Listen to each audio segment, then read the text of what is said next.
दोस्तों, महाभारत काल में कुछ ऐसे श्रेष्ठ योद्धा थे जिनमें देवताओं के राजा इंद्र से भी बढ़कर शक्ति थी और उनमें से ही कुछ योद्धाओं के पास दिव्य शक्तियों से निर्मित कवच थी जिनके बलबूते पर वो चाहते तो इंद्र समेत तीनों लोगों को युद्ध के लिए आवाहन दे सकते थे। लेकिन भगवान श्री कृष्ण जी के रहते हुए ऐसा होना असंभव था, क्योंकि कुरुक्षेत्र की भूमि पर अप्रत्यक्ष रूप से वे भी युद्ध कर रहे थे। लेकिन दोस्तों, क्या आपको पता है कि एक ऐसा भी योद्धा था जिसके पास महारथी कर्ण जितना शक्तिशाली कवच था और जिससे भगवान श्री कृष्ण जी अपने सुदर्शन चक्र और अर्जुन अपने दिव्यास्त्रों से भी तोड़ नहीं पाए थे। तो आइए जानते हैं कौन थे वो योद्धा जिनके पास सबसे शक्तिशाली कवच था और जिसे हमने नंबर 1 पर रखा है। उसके कवच की शक्ति के बारे में जानकर आप कर्ण के कवच को भी भूल जाएंगे। नंबर 3, गुरुद्रोण।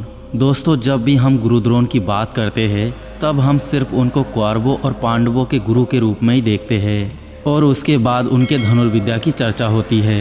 और हो भी क्यों ना, उनके पास विश्व के शक्तिशाली अस्त्र जैसे ब्रह्मास्त्र, ब्रह्मशिरास्त्र और नारायणास्त्र जैसे कई सारे शक्तिशाली अस्त्र थे।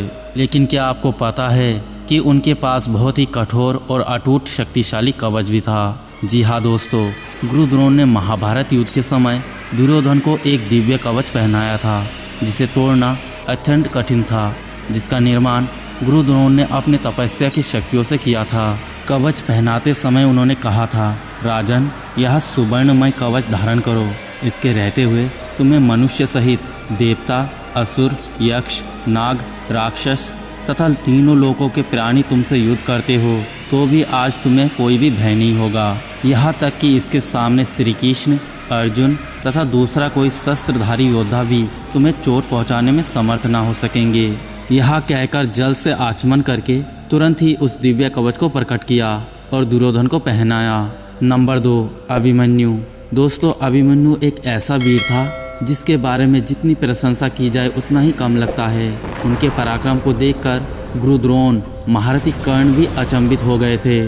जब गुरुद्रोण ने चक्रव्यूह की रचना की थी तब केवल पांडवों के तरफ से एकमात्र अभिमन्यु ही उस व्यूह को ना केवल भेद पाए थे अथवा उन्होंने अपने दिव्यास्त्रों से सभी योद्धाओं को बहुत बुरी तरह घायल भी कर दिया था। लेकिन क्या आपको पता है, अभिमन्यु के अस्त्रों के साथ साथ उनके पास एक दिव्य कवच भी था जिसे धारण करने की विधि उन्होंने भगवान श्री कृष्ण जी और बलराम जी से सीखा था। वह दिव्य कवच भगवान श्री कृष्ण जी की शक्ति से निर्मित था जिसे भेदना असंभव था। इस विषय में स्वयं गुरुद्रोण ने महारथी कर्ण से कहा, अभिमन्यु का कवच अभेद है, इसे तोड़ना संभव नहीं जान पड़ता, इसीलिए हमें इसके धनुष और रथ को तोड़ना पड़ेगा, तभी इसे हराया जा सकता है।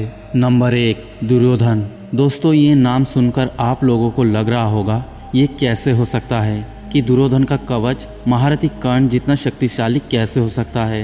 कर्ण का कवच तो अमृत से निर्मित किया गया था और जिसे सुदर्शन चक्र से भी भेदा नहीं जा सकता था।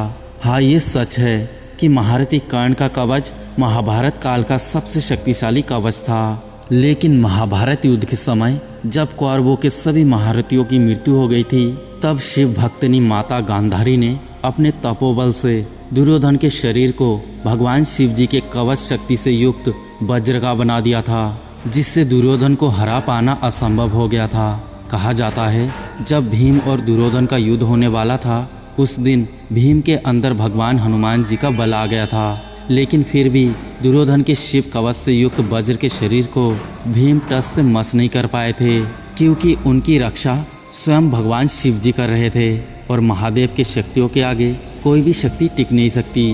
तो दोस्तों, यह वीडियो अगर आपको अच्छा लगे तो वीडियो को लाइक और चैनल को सब्सक्राइब करें और पेज में देख रहे हो तो कृपया पेज को फॉलो करें। जय शिव शंकर।